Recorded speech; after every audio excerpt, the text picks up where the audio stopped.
You are about to enter the Shockwave Skull Sessions podcast on shockwaveskullsessions.com. And now your host, Bob Nalbandian.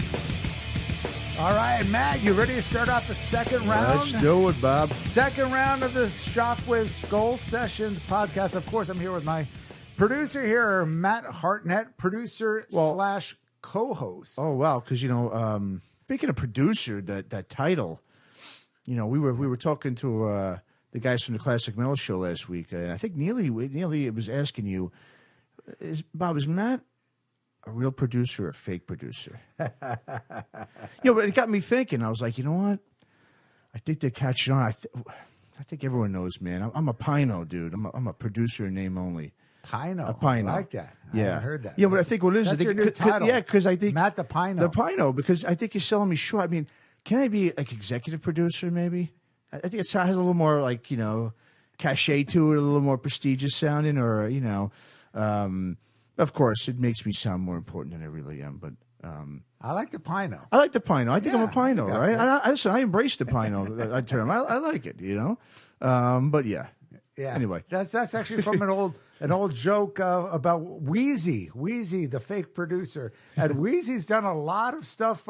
In fact, Wheezy will probably even make a little segment of this if you're listening, Wheezy.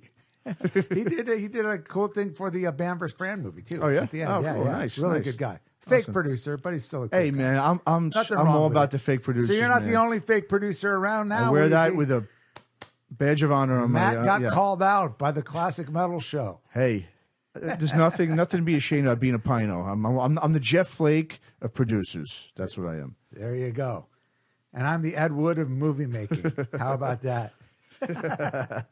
Well, shit, man, what a busy day today, huh? Oh man, great day, man. I don't even know the date. What's the date today? The date itself is the 13th of April. 13th, Saturday. The 13th of April, and I'm here in San Lorenzo at the. We got to figure out we're gonna have to have Craig LaCicero figure out what the studio name is. Yeah, well, he said he was the Shockwave Skull Sessions studio. Nah, we gotta have it.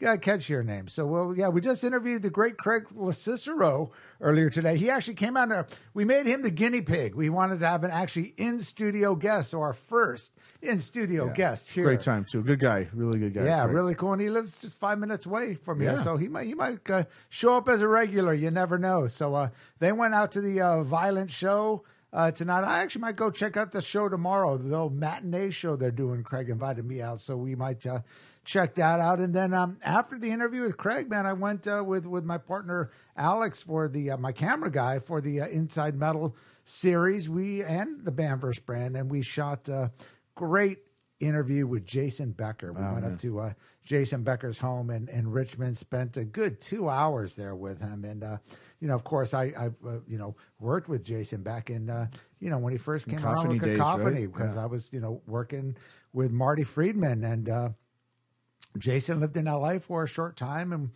I got to know him really well back then. And just, just so surreal to see him after all these years and to hang with him. And, obviously, and it worked out well as far as doing the interview. His mom was able to interpret everything through his eye movements. It's unbelievable. It really is an unbelievable story. I'm sure if you're familiar with the story of Jason Becker, if you are not, you got to check out the documentary Not Dead Yet. And you also got to check out his brand new album, Triumphant Heart. Just unbelievable record. He did the whole album. As I said, he conceptualized, wrote everything, and recorded everything on his computer with his eye movement. That's something else. And there's some great special guests on that album. And it was just a fantastic day. And then came back here, and we're going to do this little intro here for our second installment of the Shockwave Skull Sessions. And we got some good ones. I did a really cool interview. Not interview, but this cool Skull Sessions. That's going to be the new term. It's a Skull Sessions. It's not an interview. It's not a discussion. It's a Skull Sessions. We did with Chris Aiken from the Classic Metal Show and Michael Brandfold of the Three Sides of the Coin podcast. And also very involved in the music business. In fact, Michael, as he says in this this Skullsessions, see, I almost said interview. Yeah. He was the one that actually started the whole VIP packages. He worked for Kiss, designed their website, started with this VIP packages, which now all bands are doing. Yeah, they don't like doing it, but they have to do it, and they do. Well, I think some of them they like the money. Yeah, of course. A lot of them would downplay it, but I think they wouldn't be doing it if they didn't like it. True. So. I mean, the last thing a lot of the musicians want to do after they're done playing a long show is sitting there but at the same time, it's usually them that are doing it. It's not like the record label that's setting it up or anyone else. I think it's true. The bands nowadays, they're more self-sufficient as far as, they don't have to rely on they can't rely on record companies or anything anymore. And, if they're getting a certain amount from the promoter, they need to, but I think for the most part, it's a great deal, and the fans seem to love it. So it's great. Unless it's Ace Frehley, I heard he really is one of the worst. Oh, I heard, yeah. Speaking about it's come and go. You got 2 seconds with me. Well, go. I mean, like I said, I understand they need to do it. It's one of those things where at least pretend maybe that you're like I said, it's one of those kind of, I don't know. Like I said, it's a survival thing, right? You have to do it because you gotta be able to support make enough money while you're on the road. You're not making enough in terms of record sales, even merch. It's just not enough. Mm-hmm. So I understand it. I really do, and I understand them maybe not being so excited about doing it. Especially if they're playing a 2-hour show or so forth. The last thing you want to do is meet 20 plus, or depends on how big of a artist you are. Sure. I mean, people are going to pay for that. I think I've heard recently, I think it was Bobby Blitz that was talking about that from Overkill and saying, I mean, he loves it because to him, he's like, I'm a people person. I love it. Absolutely. But some people aren't. And I get it. Some musicians aren't. It's not their thing, but they do it because they need to make it. There you go. Yeah. But like it's so much better than social media. Absolutely. You got that one-on-one with the person. Perfect example of doing it right was Uli Roth, who I saw last week. You were saying that, yeah. Actually, Craig Cicero's band, Address the Dead, fantastic band. They opened up for Uli, and Uli, just a masterful guitarist, performer. Unbelievable show he did at the was it the New Parish in Oakland. Great venue. Yeah, great venue. He did a over 2-hour show, like almost nearly a 3-hour show. He did half the set of Scorpion songs. He did half the set of Electric Sun songs, and then took a little break, came back and did another 90 minutes or so of Scorpion songs. And before he did all that, he did a hour VIP, not just a meet and greet, but he did a special private show. And I think it was only like it was less than $100 for people to meet and greet him, autograph, take your picture. So all that's a great VIP and package get a private show. Yeah, I mean, who does that? That's a real so one. We're talking, 4 hours this guy takes out of his schedule. And here's a guy he's got to be in his early 70s, easily, right? And anyway, he's been around for a while, and the dude still performs. Unbelievable. And just so flawlessly, the way he plays. I mean, he never looks at his instrument. It's like, holy shit. I mean, the guy's got to be just, I think as far as a touring guitar player still out there, still touring in a bus. In a small venue. Smaller venues, a 6-piece band. So, like you say, some of these bands, you're going to pay 5 other guys. That's and crazy. These guys are brilliant members, and they do it right. The singer sounds a lot like Klaus. He's got 2 other guitar players, one guy rhythm and keyboardist, and just unbelievable. And you got to make ends meet. But he gives the fans their money's worth. And we can't continue this podcast without speaking of great guitarists / keyboardists. One of my favorite guitarists, keyboardists ever is Paul Raymond, who recently passed away this morning. And 73. UFO, 73 years old, very young. Played on my 2 favorite UFO albums. He came into the band on the Lights Out album, which really was an album that broke them. Put him on the map, right? Put him on the map. Yes. Too Hot to Handle was a big radio hit back then in 77. I remember as a kid hearing that. And that's when I had heard of UFO. I remember hearing Rock Bottom and stuff, but that wasn't like a big radio song. But Too Hot to Handle, that came out. Of course, one of my favorite songs, greatest heavy metal ballad ever written, Love to Love, on that album. Just Another Suicide. What a great song. They do a great version of that long love song, Alone Again, and just a killer. Electric Phase. I mean, then of course Obsession, probably my favorite UFO album. He played on that, as well as the albums that Paul Chapman played on, which Wild and Willing and Innocent, No Place to Run.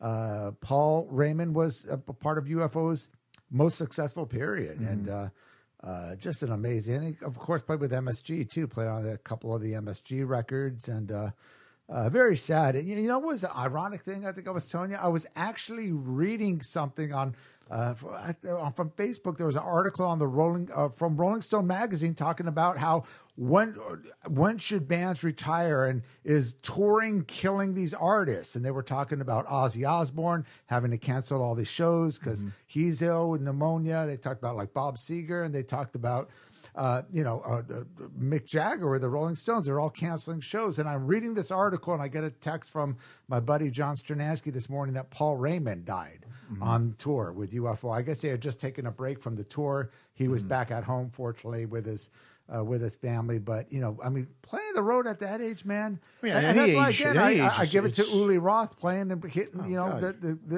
in a tour bus, and you're just thinking, man. It is a young man's game, but to see these older artists still going out there, it's different if you're the Stones and you're flying in from city to city, but actually touring out on a bus as UFO was doing. And of course, we know Jimmy Bain died on the cruise, during the Dio Disciples. I'm sure they wouldn't have it in. Well, they love it. They love it. They wouldn't have it any other yeah. way, I'm sure. If that's the way that they're going to go out. I'm just taking a stab at this, but obviously, yeah, you're touring on the road for years. This is what you do, right? Your whole livelihood, your whole career, everything was doing. This is why a lot of those musicians they don't want to stop, because it's really all they know, and it's all it's in their blood. It's just what they want to do. Like you said, Lemmy. You can go down the line of how many people. This Nazareth are still touring out there. Well, how many members of Nazareth are still in that? Nazareth has stayed pretty real. Well, the drummer died on the road. That's what made me thought of that. He died on tour. I think right after the show he passed away. Wow. Heart attack. And we had Nick Menza. He died during the show, right? On a couple years ago. And he wasn't that old. No, he wasn't. He was in his 50s. He's my age. Yeah, right. Yeah. And he looked at, and just a week or two before that, I had him on my Inside Metal show on T Radio V. Yeah. In fact, we might post that interview. That was a great interview. We're going to post some of the archive episodes of the Shockwaves video cast and the T Radio V up on our website, shockwaveskullsessions.com. So I might get that posted up there. But he was in fantastic shape and great spirits, and you just got to give it up to these guys that keep doing this until 73 years old. Like you said, still on a tour bus. Yeah. It's not the most idealistic conditions for somebody at that age. This was UFO's last tour. Yeah, Phil Monk had said, this is going to be our last tour. We're going to, and then with that, and UFO was still performing great. I saw him last year with Saxon, and still playing, fantastic. Of course, Andy Parker's still on the band. Of course, they got Vinnie Moore as a guitar, but pretty much 3/4 of the original lineup. So, or actually 4/5 of the lineup, right? Yeah.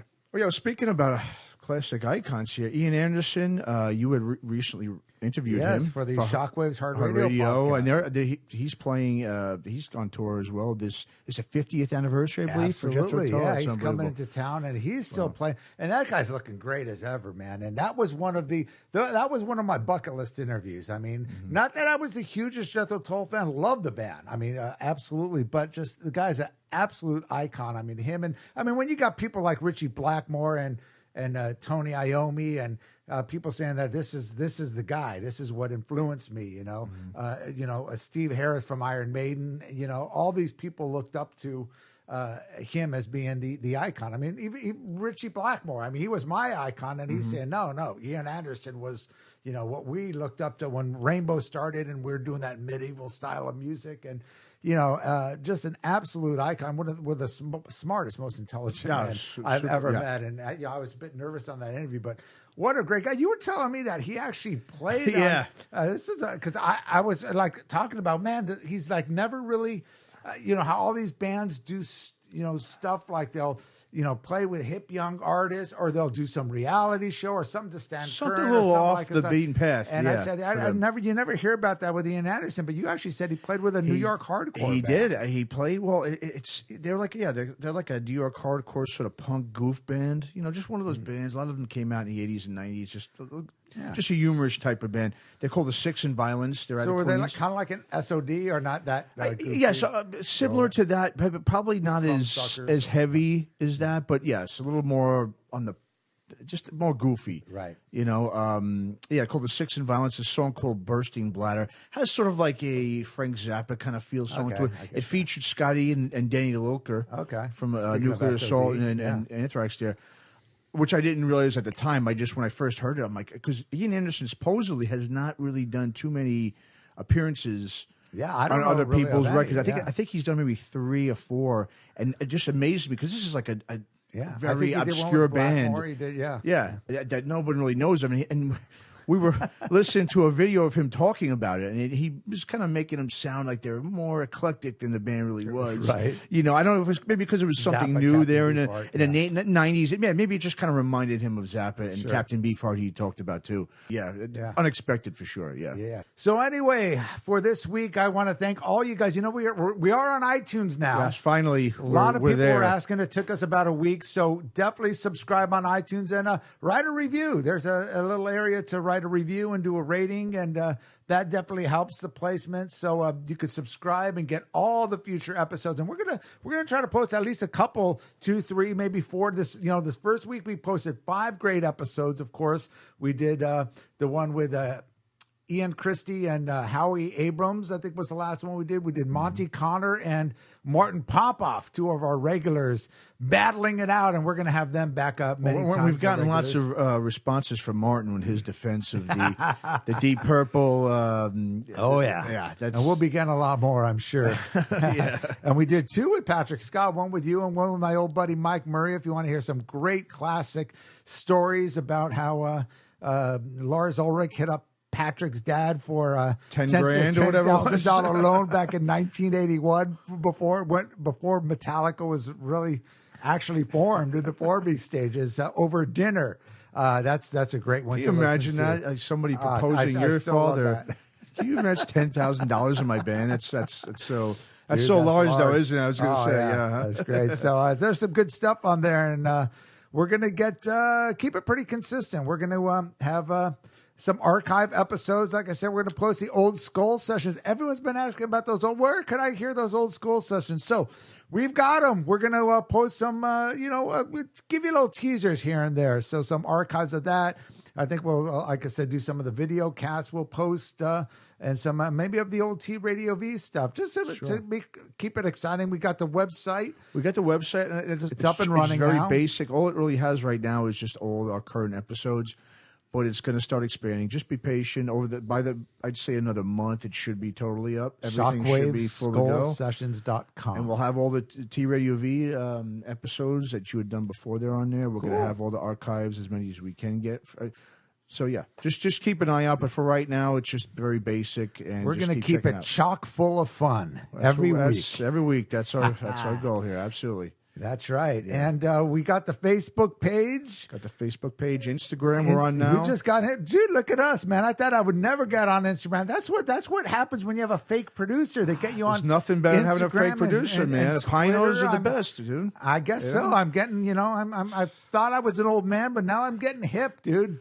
Listen, if you ever want to be a fake producer, just talk to me. I'm going to grow out a nice little hipster beard and maybe put like a, get some pixie dust on your head and ponytail, so I got the skullet ponytail thing going, and be one of those 54-year-old hipsters. That's it, the man bun. That's right. The ponytails are out now. They're out, man. It's all about the man bun now. Yeah, I wonder if I could see go. So Spotify, we're on Spotify too. Spotify, YouTube. So easy access for anyone. So no excuses this time. I can't find the podcast. Where do I go to the podcast? Google it. Shockwave Skull Sessions. Where else are we on? iTunes, I just said. Yeah, we should be on iHeartRadio. Don't know how many people use that one, but it's going to be on there soon. I think we got a couple up on SoundCloud. We got some on SoundCloud. We're going to get them on Podbean soon. I mean, like we talked about. So no excuses. No man. excuses. We got a fake producer now. What do you call yourself? A pyro? Pino. Oh, Pino, Producer not a pyro. in name only. So you're not burning shit. No pyro. Fire's right. not my thing. I stick to, I stick to the liquid. There you go. The beer and yeah. Speaking of liquids, I think I could use a beer. We want to talk Is about this it? Angel Witch? This is the Angel Witch Baphomet. Is that what it is? Yeah. I You didn't even know. Look, he's got the Angel Witch Baphomet logo. My wife got these for me years ago from Japan. They're just coasters. Okay. And she was just looking for sort of any kind of metal Anything things. satanic. Something, yeah. That's it. Look at So I didn't realize that was Angel Witch. How about that? Well, no. Come on, man. So we got some Nawabum in here on top of it. There you go. Yeah, right. Got to get more back into the old school. You've been listening to that New York hardcore too long. You always affected your brain. You think all I do is listen to hardcore. Everything we talk about is hardcore this, hardcore that. You saw my vinyl. My vinyl is mostly old 70s. That's right. So I'm not. Yeah, I got to bust balls. Yeah, man. I know. I'm kidding. I know. Yeah. But anyway, we do have that. We'll probably get the Craigslist Cicero interview we did today. Plus, we've got like 4 or 5 coming up in the next weeks that we're going to distribute some really, really good Skullsessions. We got still that special one we can't talk about yet. We can't. We're hoping to real soon. It's going to be a fun one. It'll be different but fun. Definitely a little off the. But got some good stuff. So just keep Sunday nights we're posted. So we're going to get some fresh content for you every Monday morning. So Monday morning, you drive to work, you pop on that iTunes or whatever it is, and you can listen to that in your car. That's what we want to do. Get you a couple episodes a week. And it's keep free, you happy. Motherfuckers. That's right. And we're not plugging anything. There's no commercials. Although you could. Unless you could send a PayPal donation. You like the way I did that so subtly? I do. I'm a subtle motherfucker, dude. I'm telling you. You got that. PayPal. Subtle hustle. The subtle hustle you got. Yeah. So, Shockwave Skullsessions at gmail.com. If we already had a couple donations come in and we didn't even plug it. And their packages are on the way. Hey, and we got some good packages. We got like you donate $20 or more, we're going to give you $40, $50 or more worth of swag, and good swag too, metal swag. And if it doesn't, you could always sell it on eBay, right, and make a fortune. We've talked about it. $100 for those CDs each. Absolutely. There you go. So shit. So why not? So it's an investment, people. You invest $20. So I don't want to hear about this pandering bullshit. We're giving you an investment opportunities. You donate $20, you get over $100 worth of swag. What better deal than that? And you invest it over a year or two period. That $100 turns into $700, $800, $900. Exactly. You'll have a down payment on a house next thing you know from these CDs. Yes. Next thing you know, we're going to get busted by a pyramid scheme or some shit. What are you guys selling here? I was really hoping to see the UFO Armored Saints shows. I just wonder what's going to go on with UFO. I guess we're going to hear. Surely, I would imagine they're going to probably cancel the rest of the shows. And of course, speaking of canceling the Ozzy show, which was scheduled for like next month, canceled everything with right? Megadeth. And we're just talking about Megadeth, which is kind of odd. They're doing that big Psycho Fest, which is headlining. Oh, they always had. I mean, the year before they had Alice Cooper do. Who I think they're kind of getting like a offbeat headliner, but which is kind of cool. And then, Well, I remember when that festival first came out, it was a strictly just stoner doom thing. And then all of a sudden, like you said, last year when Alice Cooper was headlining. But I guess it goes back to that whole 70s. Well, it's also like, the United States here, we don't. It's starting to kind of pick up. For a while, we didn't have these festivals. Yeah. Right? You hear about them in Europe. We got a bunch now we got a whole bunch of them. Yeah. So, I mean, in that way, it's cool. Unfortunately, yes, they're taking the fact that Megadeth is playing this Psycho Fest. The Psycho really stood for like psychedelic. Sure. But just like all the other festivals that happen here, we just hope this one doesn't get the Coachella, the Kardashians and stuff start going to the Psycho Fest. I don't think they'll. Then we're going to know it's kind of, when we start seeing. Well, listen, there is a band playing there I think it's called Beach House. Right. And they're like a super indie band. They're nothing no kind of heaviness or nothing. So when I saw that, I was a little like, this might be the start. They got some of thrash, this. but like Violence is on the bill. Oh, no, Power Trip. they've got so a bunch. I mean, how many? I mean, the thing about you go to, they used to do that big Doom festival out in Milwaukee. Well, they did the.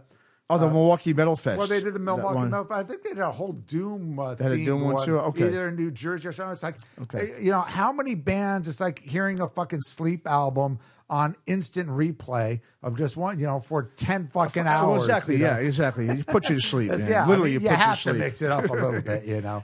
Well, even this year they're doing a Desert Fest. You ever heard of Desert Fest? Maybe that was. They're doing one now in New York. So you got a Desert Fest in Desert New York. Fest in Manhattan. So, There I mean, you isn't go. that sort of the big, isn't that Contradiction? oxymoron pretty Yeah. much? Yeah, exactly. You know, so it's just these festival things are kind of funny, how they start out really good.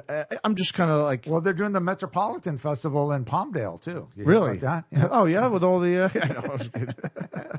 ShockwaveSkullSessions.com. ShockwaveSkullSessions at gmail.com is the email. And subscribe and iTunes. listen. Oh, subscribe Remember? and listen. Oh, I forgot. Dude, that was our motto. That's the we motto. read that. Subscribe and listen. And listen. There you go. There it is. Thank you for listening to the Shockwave Skull Sessions podcast. You can subscribe and listen to all episodes of the Shockwave Skull Sessions podcast on iTunes, SoundCloud, iHeartRadio, TuneIn, Spreaker, Google Play, and more. Be on the lookout real soon for our new website at www.shockwaveskullsessions.com. Go to our social media pages on Facebook, Twitter, Instagram, and YouTube for up-to-date news on the Shockwave Skull Sessions podcast. Email all questions, comments, and suggestions to shockwaveskullsessions@gmail.com.